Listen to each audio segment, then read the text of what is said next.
ओम नमो भगवते वासुदेवाय। ओम अज्ञानतिमिरन्धस्य ज्ञानञ्जनं शलाकया चक्षुरुन्मिलितं येन तस्मै श्रीगुरुवे नमः। श्रीचैतन्यमनोभीष्टं स्थापितं येन भूतले स्वयं रूपं मह्यं ददाति स्वापदान्तिकं श्रीगुरुन् वैष्णवांश्च श्रीरूपं साग्रजातं सहगणरघुनाथान्वितं सजीवं साद्वैतं सावधूतं परिजनसहितं कृष्णचैतन्यदेवं श्रीराधाकृष्णपादान् सहगणललिता श्रीविशाखान्वितांश्च नमः ओं विष्णुपादाय कृष्णपृष्ठाय भूतले श्रीमते भक्तिवेदांत स्वामीति नाम्ने नमस्ते सारस्वते देवे गौरवाणी प्रचारणे निर्विशेष शून्यवादी पाश्चात्य देशे तारणे जय श्री कृष्ण चैतन्य प्रभु नित्यानंद श्री अद्वैत गदाधर श्रीवासादि गौर भक्त वृंद हरे कृष्णा कृष्ण कृष्ण हरे हरे हरे राम राम राम हरे हरे। हरे कृष्ण। तो आर्ट ऑफ पेरेंटिंग। तो पेरेंटिंग के बारे में अगर कोई पेरेंट बताएगा तो अधिक अच्छी से बता पाएगा। जो पेरेंट है या तो वो फादर के रोल में है या मदर के रोल में है। तो मैं तो फादर के रोल में भी नहीं हूँ, मदर के रोल में भी नहीं। कोई भी पेरेंट्स तो जो जिस रोल को नहीं कर रहा है वो उस रोल के बारे में कैसे बता सकता है। एक सेलिब्रेट, एक ब्रह्मचारी कैसे पेरेंटिंग के बारे में बता सकता है। तो उसके लिए वैदिक स्क्रिप्चर हैं और वैदिक स्क्रिप्चर में सभी के ड्यूटीज़ के बारे में, सभी के कर्तव्यों के बारे में बताया गया। जो भी हमारे फैमिली रिलेशनशिप होते हैं, सोशल रिलेशनशिप होते हैं, अलग अलग हमारे ड्यूटीज़ क्या होती है, रिस्पॉन्सिबिलिटीज़ क्या होती है, उसके बारे में बताया। और जो डिवोटी एक सोसाइटी है उसमें जो आइडियल पेरेंट्स हैं उनको ऑब्ज़र्व किया है ना। और स्क्रिप्चर्स में ideal parents, ideal father mother कौन है उनके बारे में पढ़ा है। तो उसके अकॉर्डिंग हम कुछ डिस्कस करने का प्रयास करेंगे। तो पेरेंटिंग से पहले जैसे कि श्रीमद् भगवद गीता का कुछ बैकग्राउंड कुछ आपको पता होगा। तो अर्जुन ने जो क्वेश्चन किया, सबसे पहले भगवद गीता में क्वेश्चन स्टार्ट किया कि मैं युद्ध नहीं करूँगा, है ना। अलग अलग तरह के आर्गुमेंट्स दिए कि सिन होगा और अगर मैं अकेले रह जाऊंगा तो किसके साथ एंजॉय करूंगा, या जो हमारे ट्रेडिशन है वो ख़त्म हो जाएंगे, या फिर कंपैशनेट नेचर है ना, कंपैशन के कारण। तो अर्जुन ने अलग अलग तरह से आर्गुमेंट दिए कि मैं ये वॉर नहीं करूंगा, युद्ध नहीं करूंगा, मैं यहाँ से जाऊँ। तो भगवान श्री कृष्ण ने सबसे पहले ये नहीं बताया कि युद्ध करो या ना करो।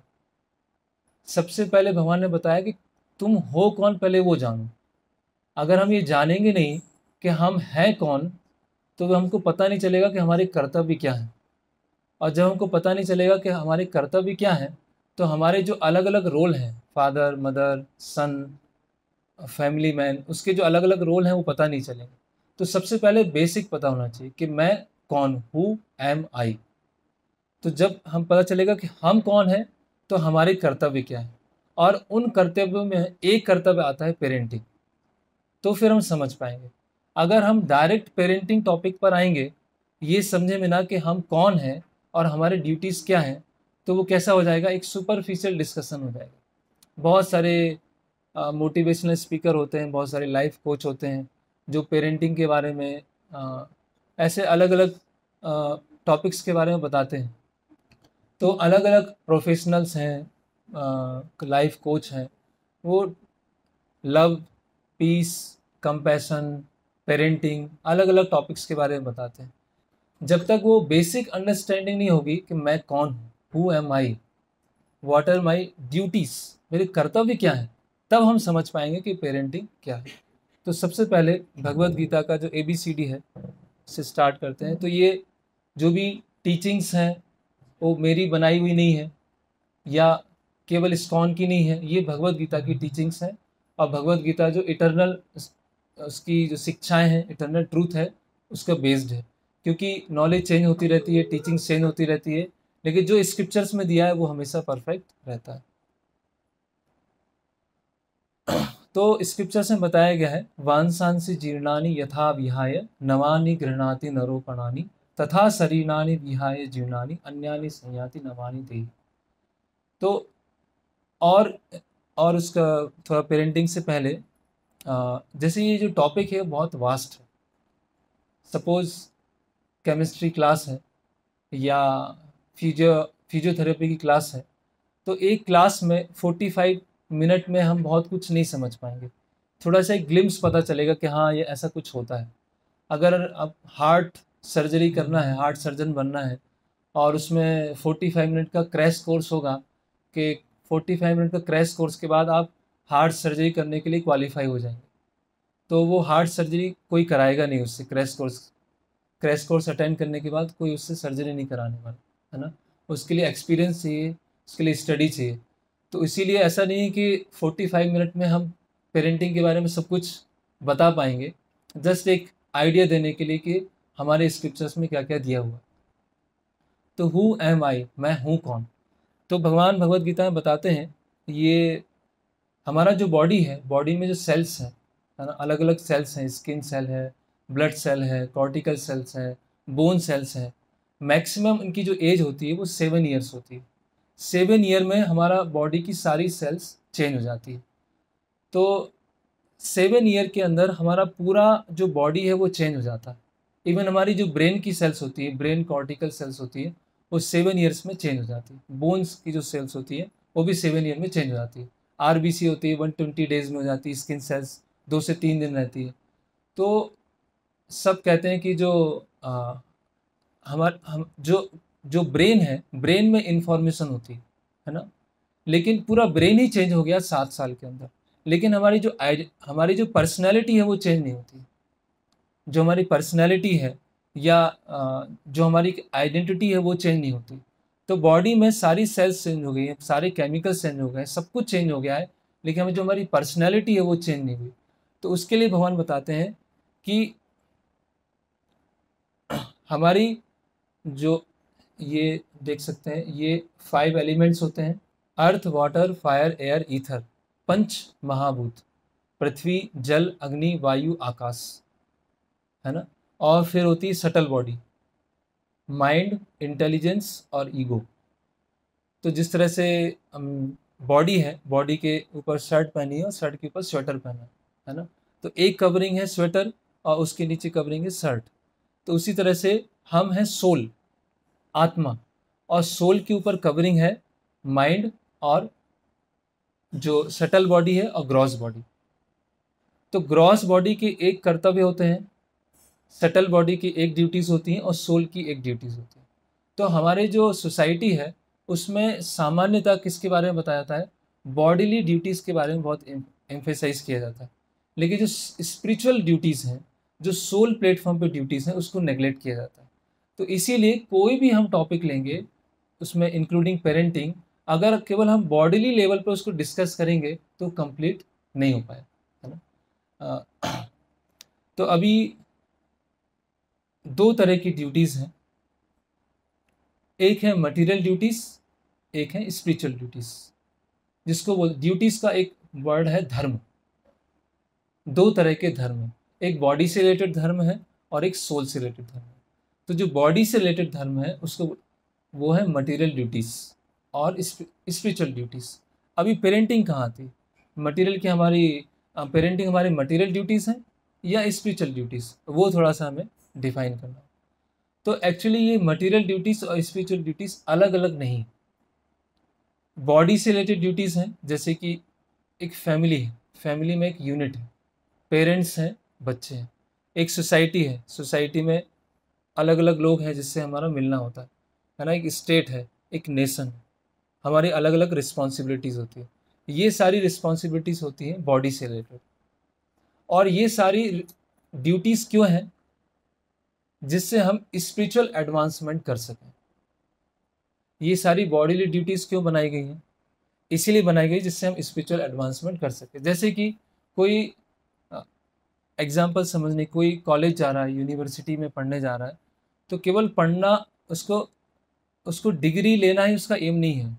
डिग्री लेके क्वालिफाई होके कुछ जॉब करना उसका है। तो इसी तरह से जो कर्तव्य सारे बनाए गए हैं, जो भी ड्यूटीज़ बनाई गई हैं, वो इस चीज़ को ध्यान में रख के बनाई गई है कि हमारी जो स्पिरिचुअल ड्यूटीज़ हैं वो फुलफिल होना चाहिए। स्पिरिचुअल ड्यूटीज़ का मीनिंग है कि इंक्वायरीज करना, who am I, why I am suffering, ये पूरा मटेरियल वर्ल्ड क्यों बना है, मुझे दुख क्यों आ रहे हैं, रीइंकार्नेशन होता है कि नहीं होता है, इस जीवन से पहले कोई पहले जीवन था कि नहीं था, या इसके बाद कोई दूसरा जीवन होगा कि नहीं होगा। तो ये ऐसे क्वेश्चंस करना, क्वेश्चन सबके मन में आते हैं, इंक्वायरी सब लोग करते हैं, लेकिन हायर इंक्वायरीज, ये इंक्वायरीज एनिमल्स नहीं कर सकते हैं। एनिमल्स किसके बारे में इंक्वायरीज कर सकते हैं? ईटिंग के बारे में कर सकते हैं, eating, sleeping, mating and defending, इसके बारे में इंक्वायरीज कर सकते हैं। लेकिन ह्यूमंस हैं, वो हायर इंक्वायरीज कर सकते हैं। अगर प्लेन है, केवल ज़मीन पे चलेगा तो क्या होगा, उसका पर्पस सॉल्व नहीं होगा। उसके लिए ट्रेन्स हैं, उसके लिए कार है, उसके लिए टू व्हीलर, प्लेन है ऊपर जाने के लिए। उसी तरह से अगर ह्यूमंस हैं, केवल एनिमल प्रोपेंसिटीज़ में रहेंगे, तो जो ह्यूमन लाइफ मिली है उसका पर्पस क्या हो जाएगा, डिफीट हो जाएगा। तो उस पर्पस को समझना, उस ऐसी इंक्वायरीज आना कि रियल सेंस में मुझे ह्यूमन लाइफ क्यों मिली है, वहाँ से हमारे स्पिरिचुअल ड्यूटीज स्टार्ट होती। तो जो पेरेंटिंग है, तो पेरेंटिंग में भी ये आता है कि ये ड्यूटीज़ हमें पहले पेरेंट्स को समझना होगा, फिर बच्चों में इनकलकेट करना होगा, तब बच्चों का होलिस्टिक डेवलपमेंट होगा। जैसे कि एक स्टेट है, वहाँ पर कुछ समय पहले वाइन को बैन कर दिया था, शराब बैन हो गई थी। तो वहाँ पर कोल्ड जो सिरप है उसकी सेल बहुत अधिक बढ़ गई, कोडीन, एंटी डीकंजेस्टेंट, उसकी सेल बहुत अधिक बढ़ गई, क्योंकि उसमें कुछ अल्कोहल होता है। तो आप एक चीज़ को बैन करोगे, लेकिन दूसरी चीज़ कहीं ना कहीं से लोग उसका लूप होल ढूंढ लेंगे। तो अगर हमें जो पेरेंट्स का बच्चों के प्रति कर्तव्य है और बच्चों का पेरेंट्स के प्रति कर्तव्य है, जब वो होलिस्टिक सेंस में हम समझेंगे तो फिर हम पेरेंटिंग को फॉलो कर पाएँ। तो ये कुछ तरह की जो पेरेंटिंग है इसके बारे में डिस्कस करते हैं। एक एक तरह का पेरेंटिंग है नेग्लेक्टफुल, है ना, ध्यान नहीं देना, टाइम ही नहीं है, इतने बिजी हैं, है ना, सभी तरह के रिसोर्सेस हैं, सब कुछ है, लेकिन टाइम देने के लिए नहीं है। क्वालिटी टाइम, टाइम मतलब कब देना, जब उसकी नीड है ना, जब उसकी आवश्यकता है बच्चों को, उस समय टाइम देने की ज़रूरत है, तब हमारे पास टाइम नहीं। ये नेग्लेक्टफुल पेरेंट। परमिसिव, है ना, बहुत ज़्यादा पैम्परिंग करना, बहुत ज़्यादा पैम्परिंग, है ना। पेरेंटिंग में क्या है, एक लव है और एक डिसिप्लिन। लव और डिसिप्लिन दोनों साथ में चलता है। तो इन जनरल क्या होता है, जो फादर होते हैं उस साइड से डिसिप्लिन होता है, मदर की साइड से लव होता है। तो ये दोनों का क्या होना चाहिए, बैलेंस होना चाहिए। अगर बहुत अधिक डिसिप्लिन होगा तो डर डर बैठ जाएगा ना, फियरफुल रहेगा।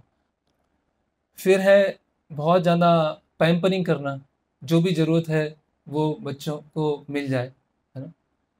फिर है ऑथोरिटेरियन पेरेंट्स, ये करना पड़ेगा, तो सुन क्यों नहीं रहा मेरी बात, है ना, हर चीज़ इन्फोर्स करना, चीज़ों को इन्फोर्स करना, है ना, इनसेंसिटिव होकर उसको इन्फोर्स करना।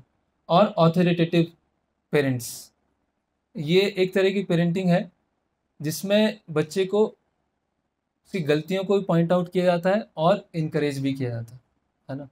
अभी हम स्क्रिप्चर्स में देखते हैं कि स्क्रिप्चर्स में कैसे है। जैसे कि हम देखते हैं एक तरह की पेरेंटिंग, धृतराष्ट्र और गांधारी। धृतराष्ट्र और गांधारी, इनके बच्चे कौन है, दुर्योधन, दुशासन, है ना। तो धृतराष्ट्र और गांधारी कैसा है, दुर्योधन का नाम पहले क्या था, सुयोधन, बाद में नाम क्या हो गया, दुर्योधन। क्यों हुआ, क्योंकि जो भी उसकी डिजायर्स हैं, जो भी इच्छा कर रहा है, धृतराष्ट्र क्या है, मटेरियली तो ब्लाइंड है, स्पिरिचुअली ब्लाइंड है, जो भी इच्छा है बस पूरा करना है, उसको फुलफिल करना है, देखना नहीं है ज़रूरत है कि नहीं है उसकी, है ना। एक तरह की हम पेरेंटिंग देखते हैं, जैसे श्रीमद् भागवतम में आती है हिरण्यकश्यपु। हिरण्यकश्यपु और प्रहलाद महाराज, ये करना पड़ेगा, मेरी बात सुननी पड़ेगी, ये मेरी बात नहीं सुनी तो मैं मार दूंगा, है ना। ऐसे फियर फियर बनाना बच्चों के ऊपर। और स्क्रिप्चर्स में उदाहरण आते हैं, जैसे ध्रुव। ध्रुव, उनके पिता हैं उत्तानपाद, तो नेग्लेक्टफुल। ध्रुव छोटे से बच्चे हैं, उनकी गोद में बैठना चाहते हैं, लेकिन उत्तानपाद को फियर है कि उनकी जो दूसरी वाइफ है वो उनको अच्छा नहीं लगेगा, तो वो अपने बच्चे को हटा देते हैं वहाँ से। तो सबसे पहले हम देखते हैं, इसको मैंने एक एक्रोनिम बनाया है, पी पेरेंट्स, है ना। P means protection from glamour of Kaliyuga, protection from glamour in Kaliyuga, है ना। तो बच्चों को प्रोटेक्ट करना है ना। प्रोटेक्शन का मतलब केवल उनके स्टडीज़ के लिए, उनके कैरियर के लिए कंसर्न होना, ये अपने आप में प्रोटेक्शन नहीं है। सबसे पहले हम देखते हैं टीवी, जैसे टीवी है, तो टीवी ने जो काम 20 साल में किया वो इंटरनेट ने 10 साल में कर दिया। और इंटरनेट का जो बड़ा भाई है स्मार्टफोन, उसे कुछ महीने में वो कार्य कर दिया जो टीवी और इंटरनेट भी नहीं कर पाया। तो जो पूरा जहाँ भी चकाचौंध होती है उसके पीछे डार्कनेस होती है ना। वहाँ पे फ्रस्ट्रेशन होता है, वहाँ पे एंजाइटी होती है। सामने से तो बहुत ग्लिटरिंग लगेगा, सामने से बहुत चकाचौंध लगेगी, लेकिन उसके पीछे उसका क्या होगा, डार्क साइड होगा। हम देखते हैं इलिसिट रिलेशनशिप्स, फिर इंटॉक्सिकेशन, है ना, गैमलिंग, करेक्टर नहीं होना, ये बहुत आम बात हो गई। अगर हम बच्चों को ऐसे इन्वायरमेंट में छोड़ेंगे और फिर हम एक्सपेक्ट करेंगे कि बच्चा हमारे हाथ से निकल रहा है, बच्चे हमारी बात नहीं सुनते हैं, तो क्या, और हम क्या एक्सपेक्ट करेंगे। हम ये एक्सपेक्ट करने वाले, क्योंकि जिस माहौल में वो रह रहे हैं, जनरली जो बच्चे हैं सुन के कम सीखते हैं, देख के अधिक सीखते हैं। अब बच्चे यहाँ बैठ जाएं और उनके 1 घंटे क्लास दी जाए तो नहीं सीखेंगे, उनको याद रहेगी, भूल जाएंगे। उनको कुछ दिखना चाहिए, उनके सामने कुछ आइडियल कैरेक्टर्स होना चाहिए, उनके पास जैसे सामने लोग होंगे उनको देखेंगे और वो सीख जाएंगे, है ना। बच्चों का लर्निंग ऐसे ही होता है, वो पढ़ के भी नहीं सीखते और सुन के भी नहीं सीखते, वो देख के सीखेंगे। तो इसीलिए जिस चीज़ को बच्चे देखेंगे, जैसे लोगों के साथ घुलेंगे मिलेंगे, उसी तरह से उनको वही वही उनके सिम्टम्स डेवलप हो जाएंगे। तो जैसे कि आजकल कई बार एक बार मैं ट्रेन में जा रहा था, तो एक 7 या 8 साल का कोई बच्चा था, उसके पास स्मार्टफोन था, कोई मूवी ऐसे देख रहा था।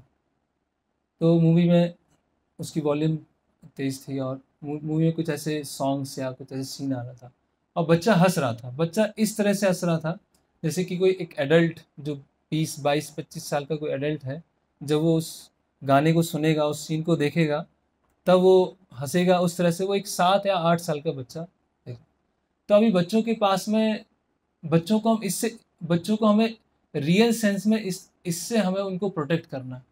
हम देखते हैं बच्चे गेम्स खेलते हैं, गेम्स में क्या है, अभी इससे गेम है, तो गेम में क्या होता है, क्विक रिस्पॉन्स होता है। आपने क्लिक किया और तुरंत राइट जाना है, लेफ्ट जाना है, शूट करना है, आगे जाना है, इस तरह से चलना है। अभी उनको हर चीज़ क्या आदत हुई, क्विक, तुरंत होना चाहिए। अभी जब रिलेशनशिप होंगे पेरेंट्स का और बच्चों का आपस में डीलिंग होगा, तो बच्चे ने बोला कि मम्मी वो लेके आओ, अब मम्मी आराम से आ रही है, धीरे धीरे अपना कार्य कर रही है, लेके आ रही है। अब बच्चे को क्या आदत है, हर चीज़ क्विक, तो बच्चा क्या हो जाएगा, रेस्टलेस हो जाएगा। और रेस्टलेस होके क्या करेगा, कुछ भी बोलना चालू करेगा। अच्छा बिहेवियर नहीं करेगा, क्योंकि उसको क्या, हर चीज़ क्या हो गई, आदत क्या हो गई, हर चीज़ फास्ट होना चाहिए, हर चीज़ फास्ट होना चाहिए। तो जो रिलेशनशिप है, रिलेशनशिप को बनाने में और रिलेशनशिप को मेंटेन करने में, उसमें बहुत ज़्यादा पेशेंस की ज़रूरत होती है, उसमें बहुत ज़्यादा धैर्य की आवश्यकता होती है ना।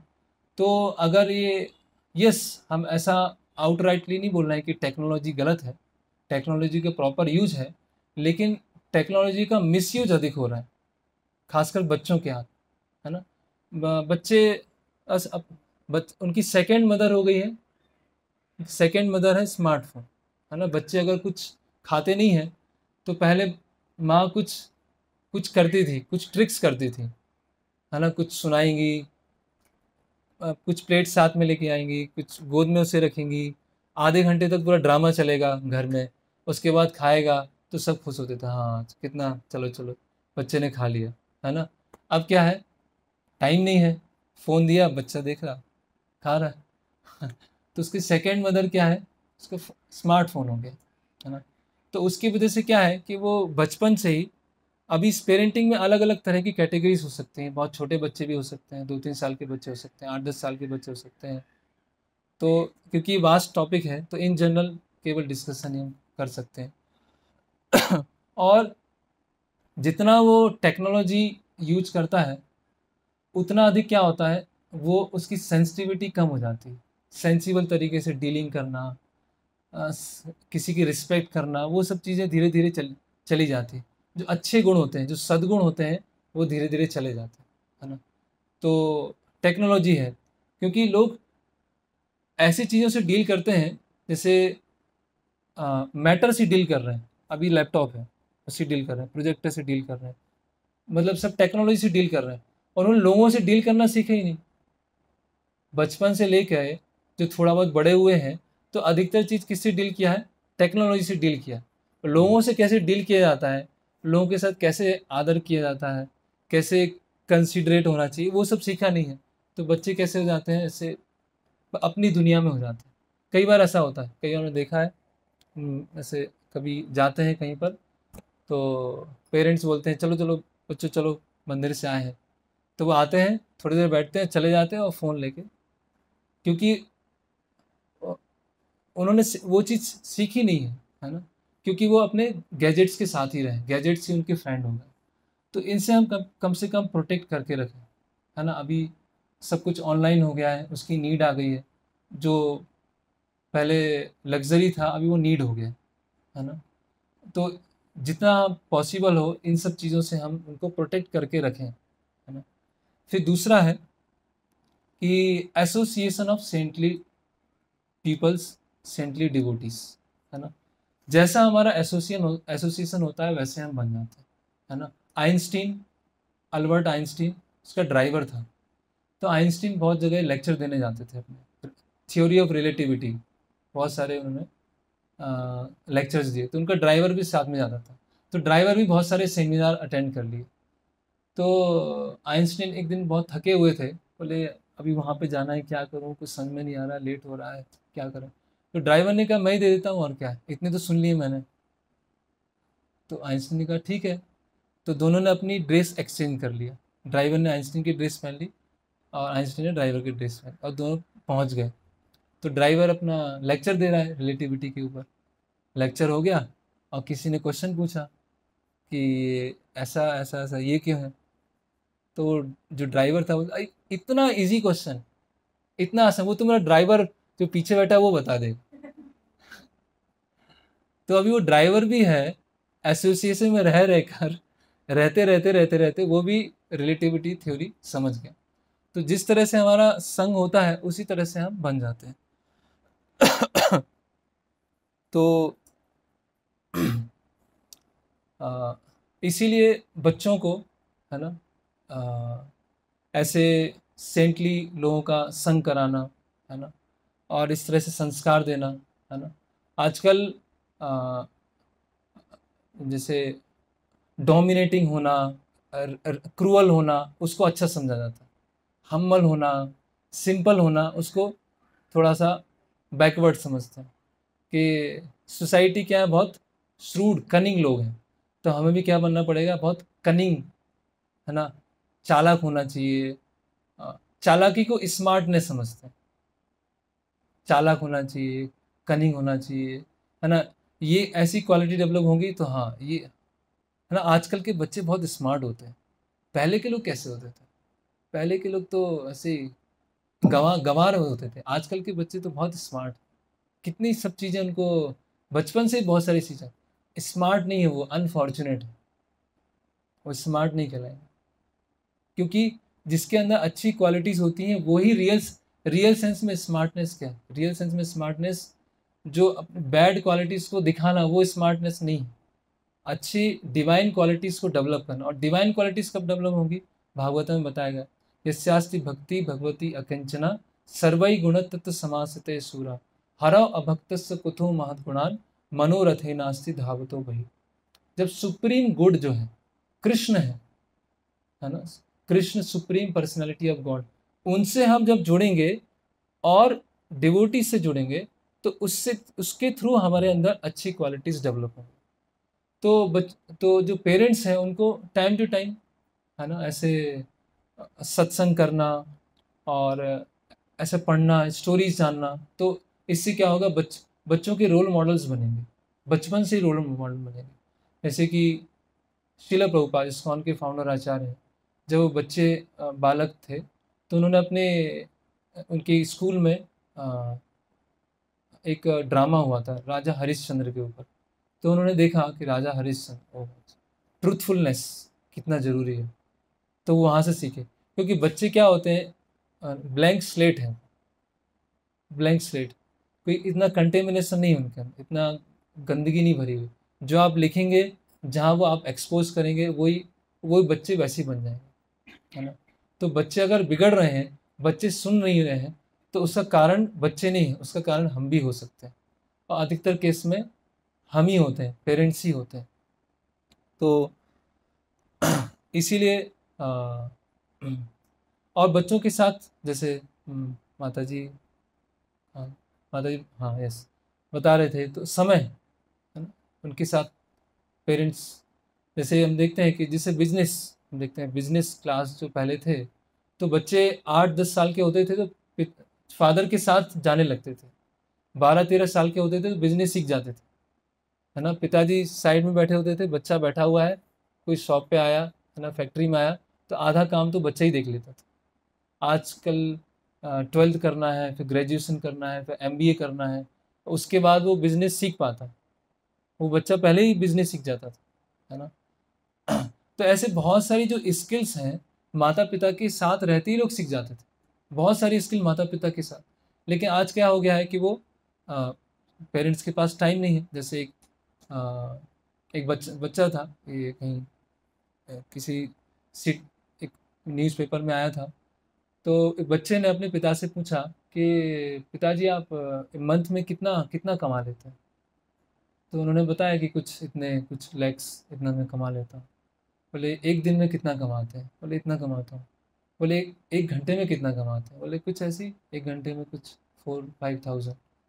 तो बच्चा अपने कुछ उसके पास पैसे होते हैं वो लेता है, और मम्मी से कुछ लेता है और उनको 4,000 दे देता है।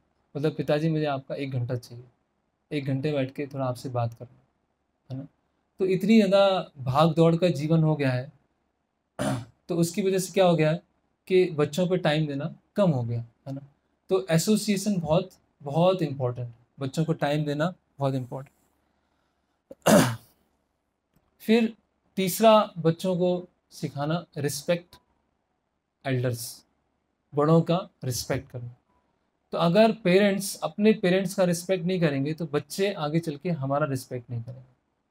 कि पेरेंट्स तो, बच्चे कैसे देख रहे हैं, अपने पेरेंट्स को देख रहे हैं, वो देख रहे हैं ये हमारे पापा मम्मी हैं, अपने पेरेंट्स का रिस्पेक्ट नहीं करते हैं, तो अभी हम जो हैं अपने पेरेंट्स का कैसे रिस्पेक्ट करें। ये हायरार्की है। पहले हायरार्की क्या थी ट्रेडिशनल सोसाइटी में? कृष्ण है ना, कृष्ण के सरेंडर है गुरु, गुरु के सरेंडर है हस्बैंड, हस्बैंड के सरेंडर है वाइफ, वाइफ के सरेंडर है बच्चे। तो पूरा एक लिंक बना हुआ है। तो बच्चे ऑटोमेटिकली वो स्पिरिचुअल लाइफ की तरफ बढ़ जाते थे, क्योंकि बच्चों के ऊपर माँ है, माँ फिर हस्बैंड है, और फिर गुरु है, और फिर कृष्ण, ये लाइन। अभी ये क्या लाइन हो गई, पूरी तहस नहस हो गई, सोसाइटी में पूरी तरह से तोड़ दिया गया। अभी भगवान है या नहीं है, इसी पे डाउट करते हैं। एथीज़म इतना बढ़ गया, भगवान है ही नहीं, है ना।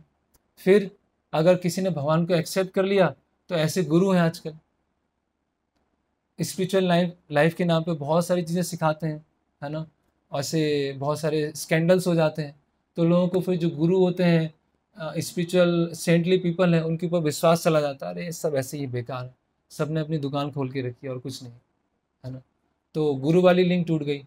फिर फादर हैं, वो अपने रोल में नहीं है, मदर है वो अपने रोल में नहीं है, फिर बच्चा क्या करे, किससे सीखेगा, लिंक तो उसकी टूट गया, तो बच्चा भी कैसा हो जाता है। इसीलिए आजकल हम देखते हैं कि मेंटली बहुत डिस्टर्ब होते हैं, मेंटली बहुत डिस्टर्ब, है ना। नींद की गोली खानी पड़ रही है, पिताजी भी खाते हैं, दादाजी भी खाते हैं, परदादाजी भी खाते हैं, हमारी पुश्तों में नींद की गोली खा के ही सोते हैं। हमारी हमारे ट्रेडिशन में है कि नींद की गोली खाने के बाद ही नींद आती, ऐसी स्थिति है ना। खाना खाते हैं तो बहुत सारी गैस्ट्रिक प्रॉब्लम्स हैं, मतलब जो बेसिक चीज़ें हैं, बहुत बेसिक चीज़ें, सोना, खाना, उसमें ही प्रॉब्लम है। वो ये सब क्यों ऐसा, ये सब सोसाइटी क्यों चेंज हो रही है, क्योंकि उसमें रिस्पेक्ट, जैसे बच्चों को पब्लिक प्लेस में डांटना, ये नालायक है पूरा, है सुनता ही नहीं हमारी बात, है ना। इतना समझाते हैं बच्चों को, सबके सामने डांटेंगे तो वो और ज़्यादा कैसा फील करेगा, और उसको लगेगा कि क्या मतलब, ज- जिस पापा जिसके सामने भी जाते हैं मेरी शिकायत करते हैं, होता है ना। माँ होती हैं, पिता होते हैं, वो कोई मिलता है तो शिकायत चालू हो जाती है, ये नहीं करता, सुबह नहीं उठता, इतना नालायक हो गया है, स्कूल नहीं जाता है, ये नहीं करता, सब बोलना चालू करता। तो बच्चा क्या हो जाता है, बच्चा और ज़्यादा कैसा हो जाता है, रिपल्सिव नेचर का हो जाता है, और नहीं सुनता, अब तो मुझे करूँगा ही नहीं, अब तो उन्हें करने ही नहीं वाला, कुछ भी कर लो आप, है ना। तो यस, डांटना है, फटकारना है, लेकिन कुछ कॉन्फिडेंशियल लोग हैं या फिर माता पिता को समझा सकते हैं। तो तो हम देखते हैं स्क्रिप्चर्स में, देखते हैं शिशुपाल, शिशुपाल ने भगवान को बहुत बहुत सारे अपशब्द बोले, बहुत सारे अब्यूजिव लैंग्वेज बोले। भगवान भी बहुत टॉलरेटिंग थे। भगवान ने कहा 100 बार अगर गालियां दी तो फिर मैं उसको टॉलरेट नहीं करूँगा, 50 दिया चल जाएगा, नेक्स्ट टाइम 1 से स्टार्ट होगा, 60 दिया चल जाएगा, अगर 100 तक पहुँचा तो उसको फिर भगवान टॉलरेट नहीं करें। तो भगवान भी एक तरह से उनके परिवार के हैं तो रिस्पेक्ट कर रहे हैं। रावण ने भी रिस्पेक्ट की लाइन क्रॉस किया तो भगवान ने फिर रावण को छोड़ा नहीं। तो इसीलिए रिस्पेक्ट करना सिखाना है, और रिस्पेक्ट करना हम कैसे सिखाएंगे, जब हम खुद रिस्पेक्ट करेंगे, जब हम खुद टेंपल जाएंगे, भगवान के सामने झुकेंगे, तो बच्चा देखेगा, अरे मम्मी पापा जाते हैं वहाँ पर भगवान के सामने झुकते हैं, तो मुझे भी झुकना है ना। तो मोरलिटी सिखाना है, केवल मोरलिटी, आजकल वैल्यू एजुकेशन बहुत चला है, moral education, value education, be good, truthful, लेकिन बी गुड नहीं हो पाएगा, ट्रूथफुल नहीं हो पाएगा। कब, जब तक हम बेसिक अंडरस्टैंडिंग क्लियर नहीं होगी, जब तक भगवत गीता, सोल, कृष्णा ये क्लियर नहीं होगा। बी गुड करेंगे, बी ऑनेस्ट करेंगे, लेकिन पूरे डिसऑनेस्ट लोग भरे हुए हैं। फिर प्रभुपाद जी एग्जाम्पल देते हैं, ईमानदार चोर, है ना, चोरी चोर हैं, उन्होंने चोरी किया, चोरी करके पैसा इकट्ठा किया और ईमानदारी से आपस में बांट रहे हैं, हम बहुत ईमानदार हैं, इक्वली डिवाइड कर रहे हैं, चोरी करके लाए। तो इस तरह की ऑनेस्टी सीखेंगे, तब ऑनेस्टी, ट्रूथफुलनेस, केवल मोरल वैल्यू सिखाने से काम नहीं बनेगा। जीवन को जो जीने का दृष्टिकोण है वो चेंज करना पड़ेगा। अल्टीमेटली जीवन मिला किसी लिए, जब जीवन को देखने का दृष्टिकोण चेंज होगा तो फिर बच्चों में जो हम वैल्यू देंगे वो फिर रियल सेंस में वैल्यूज आएंगे। क्योंकि बच्चे हमारे साथ कितने कब तक हैं, स्कूल तक हैं, फिर कॉलेज आएगा तो कॉलेज में चले जाएंगे, या मैक्सिमम कॉलेज तक है, फिर बाहर जाएंगे, तब तो उनको हम देखने वाले नहीं हैं, तब वो क्या कर रहे हैं, घर से बाहर जाके क्या कर रहे हैं, तब तो हमको पता नहीं चलेगा। तो जब तक हमारे शेल्टर में है तब तक उनको हम देख सकते हैं। तो हमें उनको रियल सेंस में, अगर हमें उनको संस्कार देने हैं, रियल सेंस में क्वालिटीज़ डेवलप करना है, तो उनको भगवत गीता, रामायण, ये शिक्षा हमको देना होगा। केवल वैल्यू एजुकेशन देने से, केवल मोरल एजुकेशन देने से काम नहीं बने। ओके। फिर रिस्पेक्ट की भावना होनी चाहिए। फिर एक्सपेक्टेशन, बहुत ज़्यादा एक्सपेक्टेशन रखना। हमारा बच्चा तो डॉक्टर ही होना चाहिए, अगर डॉक्टर नहीं बना तो मेरे सामने मुंह मत दिखाना। एक बार ऐसी स्टोरी आती है, तो एक पिता, फादर पूछते हैं अपने बच्चे से, बच्चे क्या रिजल्ट कैसा रहा? बोले वो जो डॉक्टर अंकल है ना, उनका बेटा तो फेल हो गया। अच्छा अच्छा, और तुम्हारा रिजल्ट कैसा रहा? वो आर्किटेक्ट अंकल हैं, उनका भी बेटा फेल हो गया। अच्छा अच्छा अच्छा, और वो इंजीनियर अंकल है, उनका बेटा फेल। तुम तो बताओ। बोलते पिताजी आप आइंस्टीन हैं क्या, तुम्हें पास हो जाऊंगा? मैं भी फेल। तो बच्चों को बहुत ज़्यादा एक्सपेक्टेशन रखना बच्चों से। उनकी, हर किसी का एक साइको फिजिकल नेचर होता है। हर किसी की एक, किसी चीज़ में एक्सेल करते हैं, किसी चीज़, कुछ लोग धीरे धीरे सीख पाते हैं। अभी हम जैसे स्लो लर्नर होते हैं, कुछ चीज़ों में फास्ट सीखते हैं और कुछ चीज़ों में बहुत स्लो सीखते हैं। तो अभी हमारे में पेशेंस नहीं है ना, कि कंपेयरिंग मेंटेलिटी, वो बच्चा पता वहाँ पहुँच गया, इनका बच्चा देखो, हमारा बच्चा क्या कर रहा है, उसी के सामने, बच्चे के सामने ही कंपैरिजन चल रहा है। तो रियलिस्टिक, रियलिटी को छोड़कर बहुत ज़्यादा एक्सपेक्टेशन रखना, और हर व्यक्ति को एक ही तरह से फिट करने का प्रयास करना। हर व्यक्ति, हर व्यक्ति में अपनी काबिलियत होती है, हर किसी की एक अपनी क्षमता होती है, और हर व्यक्ति डिवोशनल सर्विस में आ सकता है। मटेरियली उसमें अलग अलग तरह की स्किल्स हो सकती हैं, लेकिन हर व्यक्ति को एक तरह से देखना या कंपेयर करना या दूसरे फैमिली मेम्बर से कंपेयर करना, तो वो बच्चों के ऊपर क्या हो जाता है, बहुत बड़ा वायलेंस हो जाता है, बहुत ज़्यादा वायलेंस हो जाता है। और आजकल होता है, अभी स्पिरिचुअल एजुकेशन नहीं है, कुछ क्लियर नहीं हो पाया, कोई एग्ज़ाम क्लियर नहीं हो पाया, या किसी चीज़ में एक्सेल नहीं कर पाए, तो लगता है पता नहीं मेरे अंदर कुछ कमी है क्या। वो तो आगे चला गया, उसका बिजनेस इतना आगे चला गया, उसका कैरियर इतना आगे चला गया, पता नहीं मेरे अंदर कुछ कमी है। तो उसके अंदर क्या आती है, गिल्टी की भावना आती है, और ऐसे केस में क्या कर देते हैं, कभी कभी सुसाइड भी हो जाता है, वो भी चीज़ आ जाती है, क्योंकि एक्सपेक्टेशन क्या होती है, बहुत ज़्यादा हाई होती है। तो इसीलिए हर हर किसी की अपनी एक स्किल है, हर किसी की अपनी काबिलियत है, उसमें रहते हुए बच्चों को इनकरेज करना, है ना।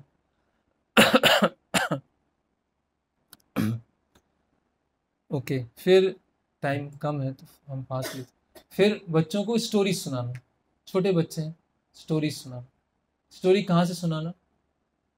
फिल्म फेयर, स्टार डस्ट से, आउटलुक से स्टोरी, स्टोरी सुनाना। रामायण, आजकल रामायण और महाभारत कैसे वर्ड हो गया है, ऐसे कुछ लोग आपस में बातचीत कर रहे हैं, अब बातचीत बहुत आगे बहुत बढ़ती जा रही है। अरे यार अपनी रामायण बंद करो, बहुत सुना दिया, मुझे जाना है अभी। मतलब इस तरह से रामायण को देखा जा रहा है ना। तो यह महाभारत, अगर हम गीता रखेंगे, महाभारत रखेंगे, तो घर में महाभारत हो जाएगी, है ना। तो रामायण और जो महाभारत है उसको बहुत ही ऐसे दृष्टिकोण से देखते हैं, बहुत ही निम्न दृष्टिकोण से, और अलग अलग नॉवेल्स, है ना, जैसे खासकर बच्चों के लिए हैरी पॉटर, चेतन भगत, ऐसे बहुत सारी अलग अलग नॉवेल्स हैं, पढ़ने की, सुनने की। और स्टोरीज तो बच्चों को बहुत अच्छी लगती है। हम देखते हैं ट्रेडिशनल सोसाइटी में देखते थे कि जो बच्चे के, जो घर के बुजुर्ग होते थे, एल्डर्स होते हैं, बच्चों को स्टोरी सुनाते थे कुछ, है ना, तो वो उनको याद रह जाती थी। बचपन में सुनी है तो वो हमेशा याद रहेंगे, वो 40 साल के हो जाएंगे, 60 साल के हो जाएंगे, तो भी वो याद रहेंगे। और वो कैसी स्टोरीज होती थी, रामायण की होती थी, महाभारत की थी। तो उनको पता चलता था कि करेक्टर क्या होता है ना। जैसे कि हम रामायण में देखें तो ब्रदर का मतलब क्या होता है, मदर का मतलब क्या होता है, एक किंग का अर्थ क्या होता है, एक फ्रेंड का मतलब क्या होता है, एक फ्रेंडशिप क्या होती है, तो वो उससे देखेंगे। और आजकल की जो स्टोरीज देखेंगे, सपोज कोई नॉवेल है, तो उसमें क्या चल रहा है, उसमें पूरा वायलेंस चल रहा है, क्रूरल्टी चल रही है। अब उस चीज़ को देखेंगे तो वो क्या सीखेंगे? उनके रोल मॉडल्स वही होंगे। तो हमें बच्चों के रोल मॉडल्स देना है उनको, कि ये रोल मॉडल्स हैं। अगर वो रोल मॉडल्स को जानेंगे तो उसके अकॉर्डिंग उनका जीवन होगा। बस हमारा काम हो गया, उनसे सीखेंगे वो। लेकिन आजकल रोल मॉडल्स क्या है, जानते ही हैं, है ना, अलग अलग स्टार, है ना। तो तो इसीलिए बच्चों को शिला प्रभुपाद जी की स्टोरी सुनाते। एक्चुअली पेरेंट्स को क्या होना चाहिए, स्टोरी बैंक होना चाहिए। बच्चों को रामायण से, महाभारत से, स्क्रिप्चर से स्टोरी बच्चों को सुना। क्योंकि स्टोरी सुनने से क्या होता है, जैसे अभी मैं फिलॉसफी बता रहा हूँ, अगर स्टोरी बताऊंगा तो सब एकदम क्या हो जाएगा, चौकन्ने हो जाएंगे। अच्छा अच्छा, अब क्या होगा, अब क्या होगा, अब क्या होगा, ऐसे एक्साइटमेंट, है ना, एक उत्सुकता हो जाती है, अब क्या है। तो बच्चे क्या है, स्टोरी से बहुत जल्दी वो कैच करते हैं। फिर है टॉलरेंस। टॉलरेंस बहुत बहुत ज़्यादा, पेरेंट्स को बहुत ज़्यादा टॉलरेंस होना चाहिए, बहुत ज़्यादा टॉलरेटिंग नेचर होना चाहिए। स्ट्रिक्ट होना चाहिए लेकिन इनटॉलरेंट नहीं होना चाहिए। जैसे यहाँ बताया गया है, जैसे हम देखते हैं कि एक भगवान कृष्ण की पेंटिंग है, उसमें यशोदा माँ है, भगवान कृष्ण है। अब भगवान यशोदा माँ ने क्या किया है, कान पकड़ा है, छड़ी दिखाई। बस छड़ी दिखाना वही काफ़ी है, ऐसा नहीं कि पूरा पिटाई कर दी, है ना। तो जैसे मैंने बताया कि कुछ बच्चे ऐसे होंगे जो सीखने में थोड़े कमज़ोर होंगे, या कुछ बच्चे ऐसे होंगे जो कुछ गलत कार्य करेंगे, उनको बताने के बाद भी कुछ उल्टा पुल्टा कुछ करेंगे। बच्चों की तो आदत है, इसलिए तो बच्चे हैं वो। तो पेरेंट्स को बहुत ज़्यादा टॉलरेटिंग नेचर का होना चाहिए। और हम देखेंगे जितना ज़्यादा टॉलरेटिंग, जिसके अंदर जितना ज़्यादा टॉलरेंस होता है उसको कम टॉलरेट करना पड़ता है, और जिसके पास कम टॉलरेंस होता है उसको ज़्यादा टॉलरेट करना पड़ता है, अगर आप समझें तो। क्योंकि टॉलरेटिंग नेचर होगा तो उसको लगेगा ही नहीं कि कुछ डिफ़िकल्टीज़ हैं, उसको लगेगा कि मेरे जीवन में कुछ डिफ़िकल्टीज आ रही। और जिसके अंदर टॉलरेटिंग नेचर नहीं होगा उसको हमेशा बोलता है, अरे मेरे साथ क्यों है ऐसा, मेरे जीवन में क्यों हो रहा है ऐसा, मेरे साथ ही क्यों हो रहा है, क्योंकि वो टॉलरेट नहीं कर पा रहा, है ना। तो जैसे हमारे स्कूल में टीचर थे, तो जब वाइवा होता था तो साथ में कभी कभी वो, अभी तो ऐसा नहीं है, अभी तो स्कूलिंग बहुत ज़्यादा चेंज हो गई है। साथ में क्या रखते थे, एक ऐसे डंडा रखते थे, और डंडा ऐसे ऐसे करते रहते थे और क्वेश्चन पूछते रहते थे, ऐसे ऐसे करते रहेंगे और क्वेश्चन पूछते। तो सबको डर रहता था, लेकिन कभी किसी ने किसी के ऊपर हाथ नहीं उठाया, किसी को मारा नहीं है ना। तो और हम जितना टॉलरेट करेंगे, जितना हम टाइम देंगे, जितना हम, ठीक है कोई बात नहीं, अच्छा कोई गलती हुई, ठीक कोई बात, फिर सुधार, है ना। जैसे कि हम देखते हैं कि बच्चों को जब स्टार्टिंग में सिखाया जाता है ABCD बहुत, तो सिखाते हैं तो उसमें टीचर होते हैं, उनको बहुत ज़्यादा पेशेंस रखना पड़ता है। अरे ये नहीं आ रहा है, ए नहीं आ रहा है, बी नहीं आ रहा है, क्या इतनी नहीं आ रहा है, तो बच्चा सीख पाएगा, नहीं सीख पाएगा। अभी वो टॉलरेंस का गुण कब आएगा, तो पेरेंट्स में होगा, और पेरेंट्स में कब होगा, जब वो स्क्रिप्चर्स को पढ़ेंगे, है ना। फिर लास्ट में है स्पिरिचुअल एजुकेशन। बच्चों को स्पिरिचुअल एजुकेशन देना। बच्चों क्या होता है, समुद्र की तरह तो उनका सिलेबस होता है, नदी की नदी के बराबर पढ़ पाते हैं, ग्लास के बराबर याद कर पाते हैं, और चुल्लू भर पानी में फिर ऐसे ही बहुत ज़्यादा एकेडमिक प्रेशर, बहुत ज़्यादा एकेडमिक प्रेशर, है ना। तो बच्चों को स्पिरिचुअल, क्योंकि बच्चों को अगर हमने तैयार नहीं किया, स्पिरिचुअली साउंड नहीं किया, तो आगे चल के जब बाहर की समाज की रियलिटीज़ देखेंगे, वहाँ की डिफ़िकल्टीज देखेंगे, तो वो टूट जाएंगे, मेंटली इम्बैलेंस हो जाएगा। और ऐसा आजकल होता है। इसीलिए बॉडीली इतनी प्रॉब्लम नहीं है, मेंटली बहुत स्ट्रेस में है, मेंटली इम्बैलेंस है, सोच नहीं पाते हैं, है ना। बहुत ज़्यादा ऐसे अलग अलग बहुत सारी मेंटल इलनेस है, OCD है, बहुत सारी ऐसी मेंटल इलनेस। वो क्यों है, क्योंकि मेंटली स्ट्रांग नहीं है। मेंटली स्ट्रांग क्यों नहीं है, क्योंकि उनको डिफ़िकल्टीज कैसे फेस करना है वो सिखाया नहीं गया, है ना। उनको स्पिरिचुअल एजुकेशन दी गई नहीं, उनको आध्यात्मिक ज्ञान नहीं दिया गया। जब आध्यात्मिक ज्ञान उनको हम देते तो उनको बताते कि इस जीवन में सुख दुख क्यों आते हैं, जीवन में उतार चढ़ाव क्यों होते हैं, अप एंड डाउन क्यों होते हैं, उसको कैसे टॉलरेट करना होता है। जैसे भगवत गीता का श्लोक है, मात्रा स्पर्शास्तु कौन्तेय शीतोष्ण सुख दुखद आगम अपायनो नित्यस्य ताम तितिक्षस्य भारत। कि जीवन में जो सुख और दुख आते हैं वो एक सीजन की तरह होते हैं। जैसे गर्मी है तो गर्मी के बाद बारिश आएगी, बारिश है उसके बाद विंटर का सीजन आएगा, फिर गर्मी आएगी। तो अगर विंटर सीजन है और विंटर सीजन में कोई सोचे कि बहुत बहुत सर्दी है, बहुत सर्दी है, क्या करूँ, समझ में नहीं आ रहा, कब होगा, क्या होगा, वेट करना पड़ेगा, थोड़ा टॉलरेट करना पड़ेगा, फिर चेंज आएगा। समर सीजन आएगा, उसकी अपनी डिफिकल्टीज आएंगी। तो इसीलिए जीवन में क्या आता है, सुख दुख, हैप्पीनेस डिस्ट्रेस, उतार चढ़ाव। जीवन कब बदल जाए कह नहीं सकते। जैसे हम देखते हैं रामायण में, अभी रामायण बच्चों ने सुना है, भगवान राम है ना, अयोध्या के राजा बनने वाले हैं, सब कुछ तैयारियां हो गई हैं, सबको बुला दिया गया है, सारे प्रीस्ट आ गए हैं, अयोध्या को सजा दिया गया है, और एक रात में सब चेंज हो गया, एक रात में सब चेंज, है ना। और उसको उन्होंने कैसे एक्सेप्ट किया, खुशी खुशी हंस के एक्सेप्ट किया, ठीक है कोई बात नहीं, मेरा ये कर्तव्य है, मुझे महाराज दशरथ की अपने पिता की आज्ञा का पालन करना है, मैं जाऊँगा। तो अगर किसी ने पढ़ा है, सुना है, मेडिटेट किया है, तो अगर उसके जीवन में कुछ ऐसा चीज़ आया, सब कुछ स्मूथ चल रहा है, सब कुछ अच्छा चल रहा है, और एकदम से क्या हो गया, क्योंकि जीवन का पता नहीं है, जीवन का पता नहीं, हम कितना भी सिक्योरिटी रखें, कुछ भी रखें, लेकिन हम कुछ कह नहीं सकते। तो अगर ये स्पिरिचुअल एजुकेशन होगा तो फिर सहन करने की शक्ति, कोप अप करने की शक्ति, डिफिकल्टी से निकलने की जो पावर है, स्पिरिचुअल स्ट्रेंथ है, वो हमको मिलेगी। और फिर हम फिर हमें किसी साइकोलॉजिस्ट के पास नहीं जाना पड़ेगा, किसी साइकेट्रिक डॉक्टर के पास नहीं जाना, हम ऑलरेडी सॉल्यूशन है, हर चीज़ का सॉल्यूशन स्क्रिप्चर्स में, बस वहाँ हमें उसको जानना है, उसको हमें पढ़ना है। तो इस तरह से अगर ये हम फॉलो करेंगे तो पेरेंट्स को पहले follow, charity begins from home, पहले हमें खुद फॉलो करना पड़ेगा, पहले हमें खुद इनकलकेट करना पड़ेगा, फिर बच्चों में हम इनकलकेट कर पाएंगे, है ना। तो इसीलिए, और जो चीज़ ऐसे एक जगह बताया गया है, एक जगह स्क्रिप्चर में, जो चीज़ पैसों से नहीं खरीद सकते हैं, और वो चीज़ अगर किसी के पास में है, रियल फ्रेंड्स हैं, या डिफ़िकल्टीज़ में कोई डिफ़िकल्टीज़ में साथ देने वाले लोग हैं, तो रियल सेंस में रिच है। अगर सब चीज़ें हैं, डिफ़िकल्टीज आ रही हैं, कोई आपको बताने वाला नहीं है, कोई सिखाने वाला नहीं है, तो आप क्या है। जैसे एक पोएम थी, एक लिखा था कि कोई इतना इतना गरीब है कि उसके पास पैसों के अलावा कुछ है ही नहीं।